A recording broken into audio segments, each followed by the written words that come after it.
Selamun Aleyküm ve Rahmetullah Berekatuhu. Elhamdülillah geldik Ramazan günlərimizə çatdıq. Allah'a hamd olsun.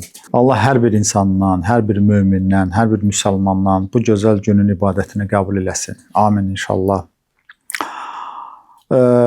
Ramazanla bağlı bizim bir sıra inşallah ki paylaşımlarımız olacaq. Çalışacağım hər həftə inşallah ki bir paylaşım eləyək.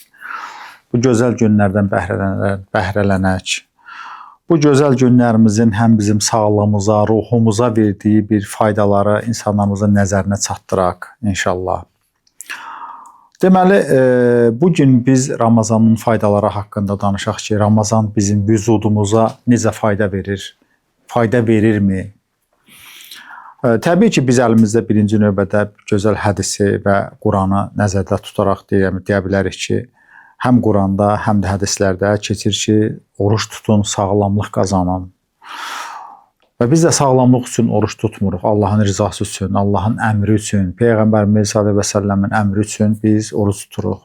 Elhamdülillah, bir mömin olaraq. Və təbii ki, Allahın əmrlərində də insan vücuduna ziyan verən heç nə yoxdur. Ancaq fayda var və buna görə də biz əminliklə bunu tuta bilərik.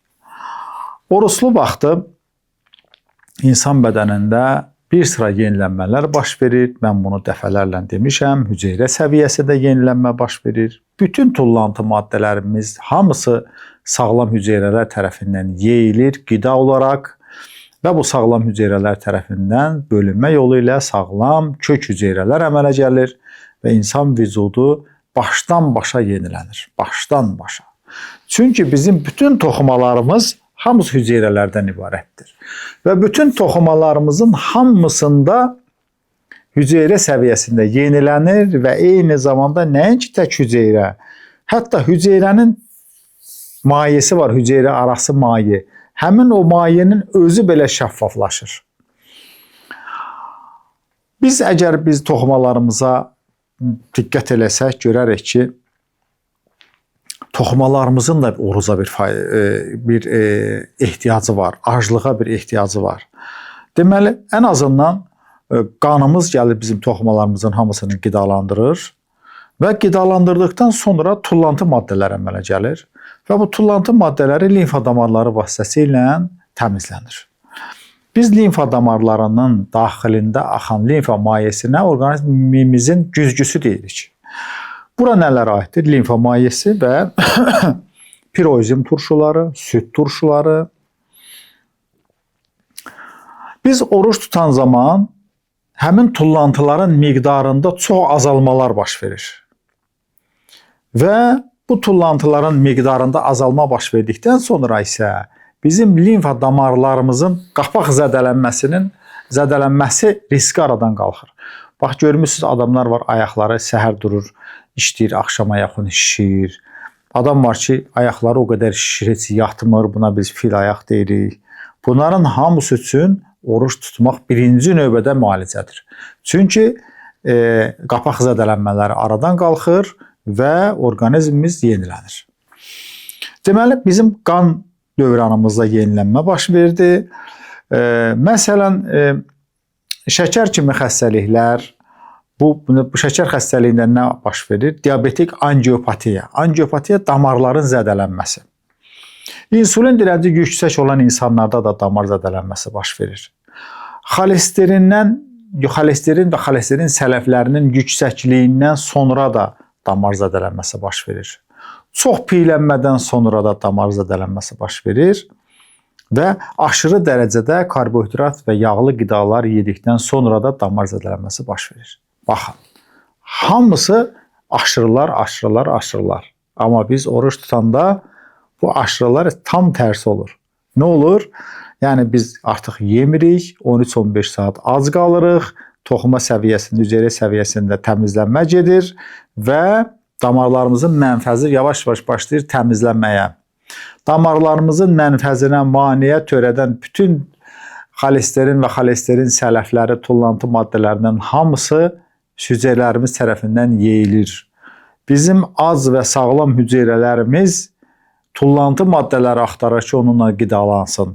Yəni, bədən bax, belə sağlam hüceyrələr tərəfindən gözümüzlə görünə bilməyəcək dərəcədə təmizlənir.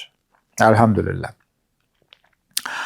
Damarların yağlanmasından gör nə qədər xəstəliklər əmələ gəlir. Şəkər xəstəliyinin özü, miokard infarktı, yüksək təzyiq, beyin qan dövranının pozunluqları, bunlardan xolesterin sərvətlərindən sonra artdıqdan sonra damar daxili yağlanmalar, bütün xəstəliklər deyərdim, sistem xəstəlikləri, hətta onkoloji xəstəliklər belə bu zaman daha çox baş verir. Niyə? Onkoloji xəstəliklər bədəndə aşırı dərəcədə tullantı maddələrinin çoxalmasından sonra baş verir. Əgər bu tullantı maddələri bədənimizdə çox olmasa, heç onkoloji xəstəlik də baş verməz. Və yaxud da ki, çox nadir hallarda baş verir. Ona görə də həqiqətən də bizim bədənimizdə bir təmizlənmə baş verir. Elhamdülillah. Və mən bunu orqanlarla əgər danışsam, bizim çox vaxtımız gedər. Amma qısa onu deyim ki, biz oruç tutanda bizim beynimiz daha yaxşı çalışır. Çünki biz çox qidalanan zaman, əlimizə keçəni yediyimiz zaman bizim beyni, hansı ki bizim beynimizi qidalandıran qan kütləsinin çox hissəsi bizim həzmimizdə iştirak edir. Amma həzm prosesi artıq burada 13-15 saat olmadığından beynimiz tam olaraq qidalanır və beynimiz hüceyrə səviyyəsində yenilənir, təmizlənir. Beynimizin qan dövranına maneə törədən toxumalardan və sərəflərdən təmizləndikdən sonra isə beynimizdə gələcəkdə beyin mənşəli xəstəliklər baş verir. Hansı ki, beyin qidalamasının pozunluqlarıdır, Alzheimer'dir, demensiyadır, sklerozdur, sonra şizofreniyadır, bu da beynin xəstəliklərindən biridir. Beyində müxtəlif şişlərin əmələ gəlməsidir, müxtəlif düyünlərin əmələ gəlməsidir, kistaların əmələ gəlməsi. Bunların hamısının əmələ gəlmə riskini dəfələrlə biz aşağı salırıq. Hətta oruç tutan qövmlər, hansılar ki, daha çox oruç tuturlar, hətta nəinki Ramazan orucundan, hətta həftədə 2 gündə, 1-ci və 4-cü gündə oruçlara daha çox tutan insanlarda araşdırıblar ki, xərçəng xəstəliyi normal insanlarla müqayisədə 8-10 dəfə daha az olur. Bu da, elhamdülillah, orucun faydalarından biridir. Sonra çox insanlarımızın daha çox dediyi bir söz var, mən oruç tutanda mədəm ağrıyır. Bunu biz çox eşitmişik, hər bir insan deyərdim ki, eşidib. Amma oruç tutan insan bilməlidir ki, oruçlu zamanı onun mədəninin seyhli qişası, yəni iç divarı 2 dəfə təmizlənir. Yəni tamamilə təmizlənir. Oruç tutanda turşu ifrazı yoxdur.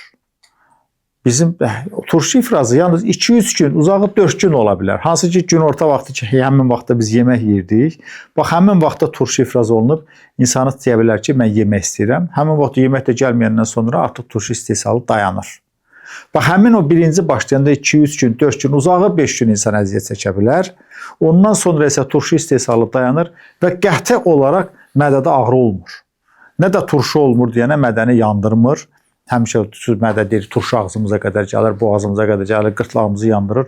Bu halların heç biri baş vermir və bir aydan sonra bu insanların, deyərdim, 99% tutduğu oruçdan məmnun olur və deyir, mənim mədəm əlhəmdülillah ki, sağaldı. Bu eyni zamanda bizim qaraciyərimizə aiddir. Bu eyni zamanda bizim məd-altı vəzimizə aiddir. Qaraciyər toxumamız təsəvvür eləyin ki, biz oruçlu tutan zaman qaraciyərin 200-dən artıq funksiyası var.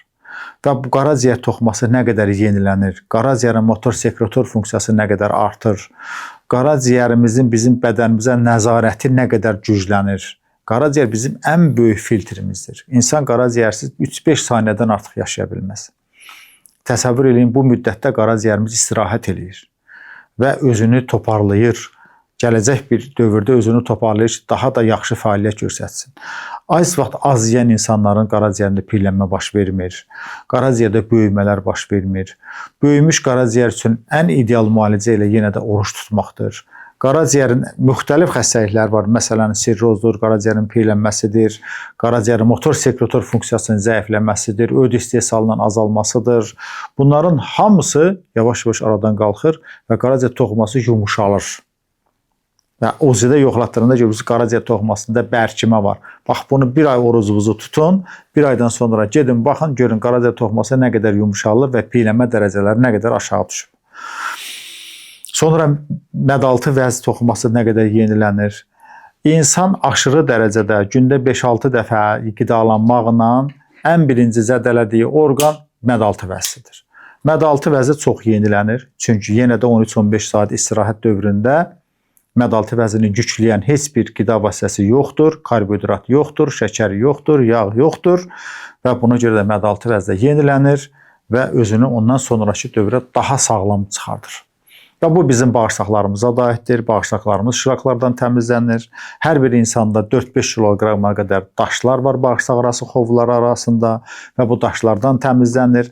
Bağırsaqların filtr qabiliyyəti yaxşılaşır.